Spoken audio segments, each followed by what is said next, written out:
ಸನ್ಮಾನ್ಯ ಮುಖ್ಯಮಂತ್ರಿಗಳು ಸಿದ್ದರಾಮಯ್ಯನವರು 17ನೇ ಬಡ್ಜೆಟನ್ನು ಮಂಡಿಸೋದ್ರ ಮೂಲಕ ಒಂದು ಹೊಸ ದಾಖಲೆಯನ್ನು ಸೃಷ್ಟಿ ಮಾಡಿದ್ದಾರೆ. ವಿಶೇಷವಾಗಿ ಯಾವುದೇ ವಿಶೇಷವಾದ ತೆರಿಗೆ ಏನು ಆಗದೆ ಜನಸಾಮಾನ್ಯರಿಗೆ ಹೊರೆ ಆಗದ ರೀತಿಯಲ್ಲಿ ಬಜೆಟನ್ನು ಮಂಡನೆ ಮಾಡಿದ್ದಾರೆ. ವಿಶೇಷವಾಗಿ ಕೃಷಿಗೆ ಮತ್ತು ತೋಟಗಾರಿಕೆಗೆ, ನಮ್ಮ ಅಡಿಕೆ ಬೆಳೆಗಾರರಿಗೆ ಏನಿವತ್ತು ಎಲೆ ಚುಕ್ಕೆ ರೋಗದ ಬಾಧೆಯಿಂದ ರೈತರು ನರಳ್ತಾ ಇದ್ದಾರೆ, ಅದಕ್ಕೆ ಒಂದು 10 ಕೋಟಿ ಹಣ ಇಡೋದ್ರ ಮೂಲಕ ಅದನ್ನು ವಿಜ್ಞಾನಿಗಳ ಮೂಲಕ ಅದಕ್ಕೆ ಹತೋಟಿ ತರುವಂಥ ಕೆಲಸ ಮಾಡಬೇಕು ಅಂಥೇಳಿ ಪ್ರಯತ್ನ ಮಾಡಿದ್ದಾರೆ. ಹಾಗೆ ನಮ್ಮ ಏನು ಬಯಲುಸೀಮೆ ಬೆಳೆಗಾರರಿಗೆ ಮೆಕ್ಕೆಜೋಳ ಈ ವರ್ಷ ಭಾಳ ಬೆಳೆ ಜಾಸ್ತಿ ಆಗಿಬಿಟ್ಟು ಬೆಲೆಯಲ್ಲಿ ಕುಸಿತ ಆಗಿ ತೊಂದರೆ ಆಗಿತ್ತು. ಅದಕ್ಕೊಂದು 100 ಕೋಟಿ ಇಟ್ಬಿಟ್ಟು ಬೆಲೆ ಸ್ಥಿರ ಮಾಡೋದಕ್ಕೋಸ್ಕರ ಒಂದು ಹೊಸ ಬಡ್ಜೆಟನ್ನು ಅದರಲ್ಲಿ ಅವಕಾಶ ಮಾಡಿಕೊಟ್ಟಿದ್ದಾರೆ.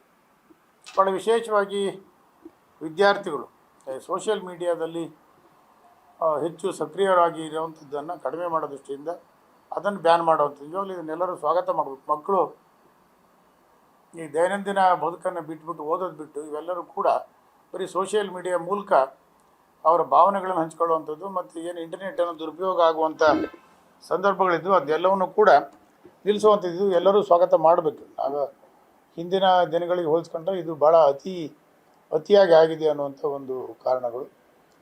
ಮತ್ತು ಶಿವಮೊಗ್ಗ ಜಿಲ್ಲೆಗೆ ಒಂದಷ್ಟು ಒತ್ತನ್ನು ಕೊಟ್ಟಿದ್ದಾರೆ ಅವರು. ಈಗಾಗಲೇ ಹೊಳೆ ಕೆರೆಗಳಿಂದ ಹೂಳು ಎತ್ತುವಂಥದ್ದು, ಕೆಲವು ನೀರಾವರಿ, ಒಂದಷ್ಟು ಹೊಸ ವ್ಯವಸ್ಥೆಯನ್ನು ನಮಗೆ ಏನು ಭದ್ರಾವತಿ ESI ಆಸ್ಪತ್ರೆಗೆ ಮೇಲ್ದರ್ಜೆಗೆ ಏರಿಸುವಂಥ ಕಾರ್ಯಕ್ರಮ ಇರ್ಬೋದು, ಇವೆಲ್ಲವೂ ಆಗಿದ್ದಾವೆ. ಆದರೆ ಒಂದು ದುರದೃಷ್ಟ, ಈಗ ನಾನು ಇವತ್ತು ನಮ್ಮ ತೀರ್ಥಹಳ್ಳಿ ಅಥವಾ ಶಿವಮೊಗ್ಗ ಜಿಲ್ಲೆ ಯಾವುದೇ ಭಾಗದಲ್ಲಿ ಹೋದರೂ ಕೂಡ ಈ ಜಲಜೀವನ್ ಮಿಷನ್ ಏನಿದೆ, ಕುಡಿಯೋ ನೀರಿನ ವ್ಯವಸ್ಥೆ ಸುಮಾರು ಹೆಚ್ಚು ಕಡಿಮೆ ಈಗ 4-5 ವರ್ಷಗಳಿಂದ ಪ್ರಾರಂಭ ಆಗಿದೆ, ಇನ್ನೂ ನಡೀತಾನೇ ಇದೆ.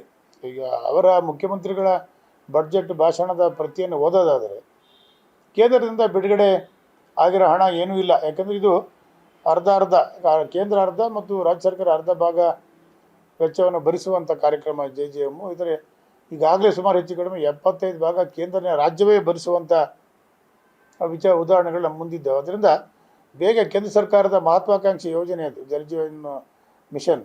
ಅದಕ್ಕೆ ಕೇಂದ್ರ ಸರ್ಕಾರ ಅವ್ರಿಗೇನು ಅದರ ಒಂದು ಕಾರ್ಯಕ್ರಮದ ಅನುಸಾರ ಎಷ್ಟು ಕೇಂದ್ರ ಸರ್ಕಾರದ ಪಾಲುದಾರಿಕೆ ಇತ್ತು ಅದನ್ನು ಬಿಡುಗಡೆ ಮಾಡೋದ್ರ ಮೂಲಕ ನಿಗದಿತ ಸಮಯಕ್ಕೆ ಹೋದ ವರ್ಷನೇ ಮುಗಿಬೇಕಾಗಿತ್ತು. ಈ ವರ್ಷ ಮಾರ್ಚ್ ಅಂತ್ಯಕ್ಕೆ ಸಂಪೂರ್ಣವಾಗಿ ಮುಗಿಬೇಕಾಗಿತ್ತು. ಅದೇನು ಮುಗಿಯ ಥರದಲ್ಲಿ ಇಲ್ಲ. ಆ ಕಾರಣಕ್ಕಾಗಿ ಅದಕ್ಕೆ ಕೇಂದ್ರ ಸರ್ಕಾರ ತನ್ನ ಪಾಲುಧನವನ್ನು ಬೇಗ ಬಿಡುಗಡೆ ಮಾಡೋದ್ರ ಮೂಲಕ ಜನರಿಗೆ ಕುಡಿಯೋ ನೀರಿನ ಸಮಸ್ಯೆಯನ್ನು ಬಗೆಹರಿಸುವಂಥ ಈ JJM ಕಾರ್ಯಕ್ರಮಕ್ಕೆ ಭಾಳ ಬೇಗ ಅದಕ್ಕೆ ಒತ್ತು ಕೊಡಬೇಕು ಅನ್ನೋದು. ಈಗಾಗಲೇ ಕೇಂದ್ರ ಸರ್ಕಾರ, ರಾಜ್ಯ ಸರ್ಕಾರ ಸಂಪೂರ್ಣ ಅದರ ಪಾಲನ್ನು ಮೀರಿ ದುಡ್ಡನ್ನು ಕೊಡ್ತಾ ಇದ್ದಾರೆ.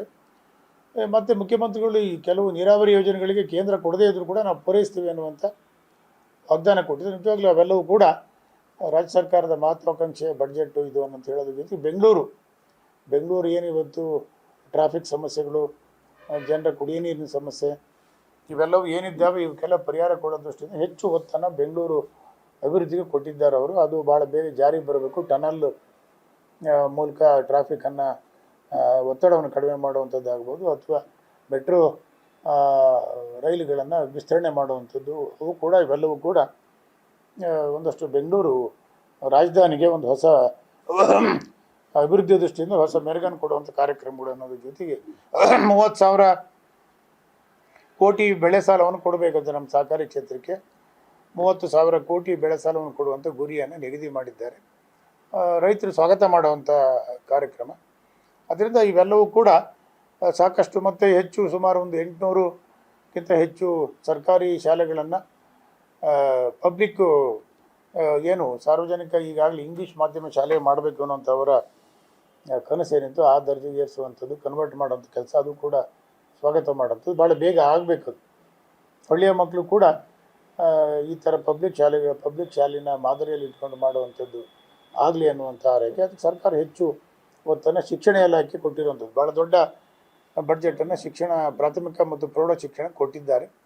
ಅದು ಕೂಡ ಸ್ವಾಗತ ಮಾಡುವಂಥ ಒಂದು ಬಡ್ಜೆಟ್. ಹೀಗೆ ರೈತರ ಪರವಾಗಿ ಜನಸಾಮಾನ್ಯರ ಪರವಾಗಿ ಬಡ್ಜೆಟನ್ನು ಅವರು ಕೊಟ್ಟಿದ್ದಾರೆ. ಮತ್ತು ಗ್ಯಾರಂಟಿ ಯೋಜನೆಗಳ ಬಗ್ಗೆ ಅನುಮಾನಗಳೇನಿದ್ದು ಎಲ್ಲಿ ನಿಲ್ಲಿಸ್ತಾರೋ ಹಾಗೆ ಅಂಥೇಳಿ ಅವೆಲ್ಲವೂ ಕೂಡ ಯಥಾ ಪ್ರಕಾರ ಮುಂದುವರಿಸುವಂಥ ವಿಚಾರಗಳನ್ನು ಬಡ್ಜೆಟಲ್ಲಿ ಅವರು ಘೋಷಣೆ ಮಾಡಿದ್ದಾರೆ. ಆ ಕಾರಣಕ್ಕಾಗಿ ಮಾನ್ಯ ಮುಖ್ಯಮಂತ್ರಿಗಳನ್ನು ಮತ್ತು ಉಪಮುಖ್ಯಮಂತ್ರಿಗಳ ಸರ್ಕಾರವನ್ನು ನಾನು ಅಭಿನಂದನೆಗಳನ್ನು ಮಾಡ್ತೇನೆ.